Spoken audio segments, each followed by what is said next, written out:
తిరుపతిలోని శ్రీ గోవిందరాజస్వామి వారి ఆలయంలో జనవరి 6 నుండి 12వ తేదీ వరకు జరగనున్న శ్రీ ఆండాళ్ నీరాటోత్సవాల సందర్భంగా ఆదివారం శ్రీ గోవిందరాజస్వామి వారు రామచంద్ర కట్టపైకి వేంచేశారు.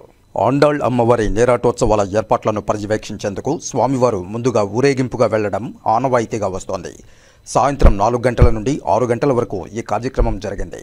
జనవరి 6 నుండి 12వ తేదీ వరకు ప్రతిరోజు ఉదయం 5:30 గంటలకు శ్రీ ఆండాళ్ అమ్మవారు ఊరేగింపుగా బయలుదేరి శ్రీ గోవిందరాజస్వామి వారి ఆలయం మాడవీధులు, చిన్న బజారు వీధి, శ్రీ కోదండరామాలయం మాడవీధుల గుండా రామచంద్ర కట్టపై గల నీరాట మండపానికి చేరుకుంటారు.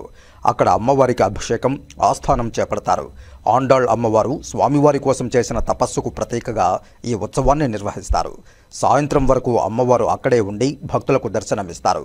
సాయంత్రం శ్రీ ఆండాళ్ అమ్మవారు శ్రీ కోదండరామాలయం చుట్టూ ప్రదక్షిణ చేసి ఊరేగింపుగా తిరిగి శ్రీ గోవిందరాజస్వామి వారి ఆలయానికి చేరుకుంటారు. ఈ విధంగా 7 రోజుల పాటు ఈ ఉత్సవం సాగుతుంది. ఈ కార్యక్రమంలో superintendent Chiranjeevi, temple inspector Radhakrishna, అర్చకులు, ఇతర అధికారులు పాల్గొన్నారు.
అభివృద్ధి చేయాలన్నాక